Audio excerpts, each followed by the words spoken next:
नमस्कार। आज के इस वीडियो में मैं कैपेसिटर के बारे में बहुत सिंपल वे में बताऊंगा ये क्या चीज़ है और ये कैसे फंक्शन करता है। तो कैपेसिटर ये एक ऐसा पैसिव इलेक्ट्रॉनिक डिवाइस है जो एनर्जी स्टोर करता है। अगर इसको पावर सप्लाई दिया जाए तो इलेक्ट्रिकल एनर्जी को स्टोर करता है। ये हुआ simple definition of capacitor. But how does this work, इसके बारे में हम थोड़ा सा सिंपल वे में ही बता रहे हैं। इसके लिए क्या क्या इलेक्ट्रिकल बैटरी,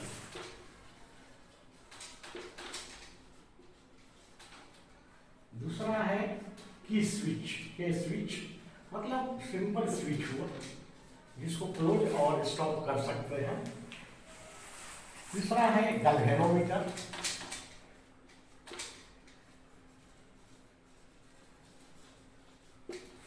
चौथा है कंडक्टर्स।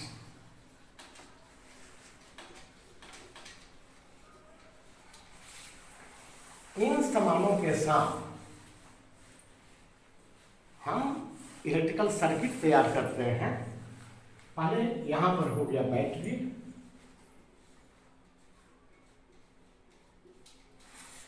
इसके बाद यहां से यहां लेंगे की स्विच,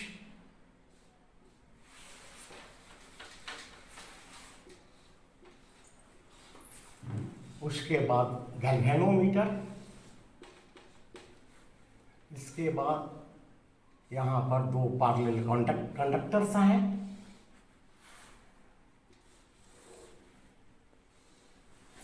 ये कंडक्टर्स मेटालिक हैं और इनके बीच में आइदर वैक्यूम है या फिर कोई डाई इलेक्ट्रिक मटेरियल है जो इंसुलेटेड है, मतलब इंसुलेशन का काम करेगा।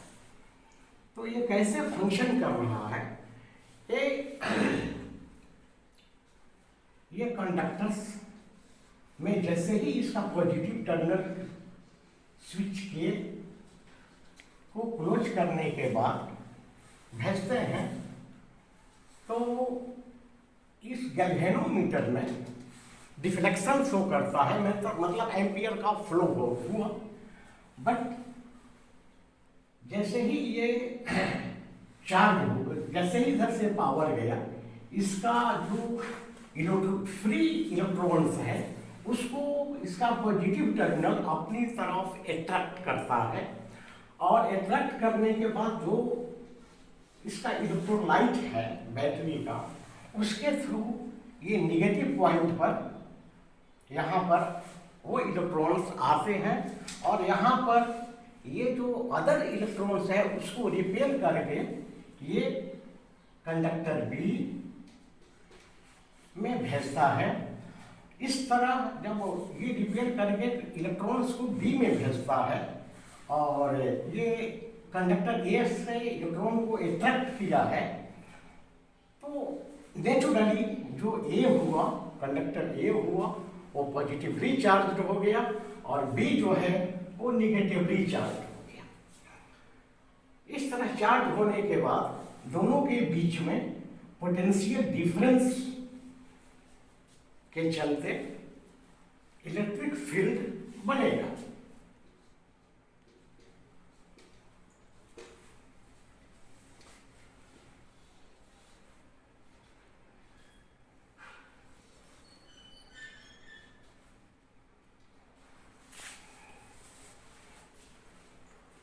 इस इलेक्ट्रिक फील्ड बनने के बाद ये जो करंट का जो फ्लो है तब तक रहेगा जब तक इसका अप्लाइड वोल्टेज का पोटेंशियल, कंडक्टर ए का पोटेंशियल, कंडक्टर बी का पोटेंशियल सेम नहीं हो जाए। जब सेम हो जाएगा तो करंट फ्लो रुक जाता है और उस पीरियड में ये चार्ज हो जाता है। अगर स्विच के को ओपन कर दिया जाए तो भी ये यहाँ पर इलेक्ट्रिक फील्ड रहता है और ये एनर्जी स्टोर करके चार्ज करता है।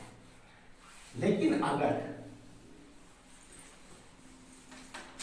इस बैटरी को हटा दिया जाए और यहाँ पर एक रेजिस्टेंस ऐड कर दिया जाए, तो जो इलेक्ट्रॉन्स का फ्लो होता है वो बी से ए की तरफ, प्लेट ए की तरफ, प्लेट ए मतलब कंडक्टर ए की तरफ फ्लो करने लगता है, और यहाँ पर जो इलेक्ट्रिक फील्ड है वो धीरे धीरे कोलैप्स करने लगता है, और ये पूरा सिस्टम ये जो दोनों कंडक्टर्स का जो कॉम्बिनेशन हुआ यही कैपेसिटर है, और ये डिस्चार्ज हो जाता है, मतलब इलेक्ट्रिक फील्ड खत्म हो जाता है। कम टू द कंक्लूजन कि करंट जो फ्लो होता है वो करंट फ्लो इंस्टेंटेनियस होता है, कंटिन्यूअस नहीं होता है, और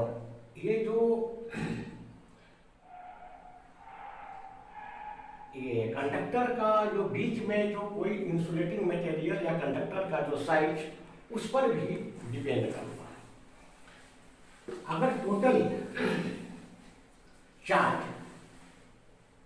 क्यू कूलम्स है और पोटेंशियल डिफरेंस भी है, क्यू कूलम्स भी वोल्ट्स, तो भी प्रोपोर्शनल टू क्यू,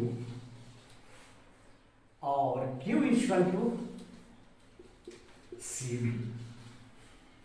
ये जो सी है ये कांस्टेंट है, अब यही कैपेसिटेंस होगा। तो कैपेसिटर का वो प्रॉपर्टी है by which it gets charge.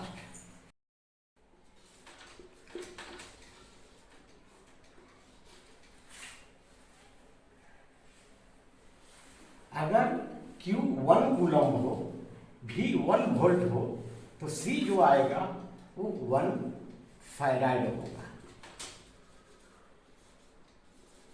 Farad is the unit of capacitor.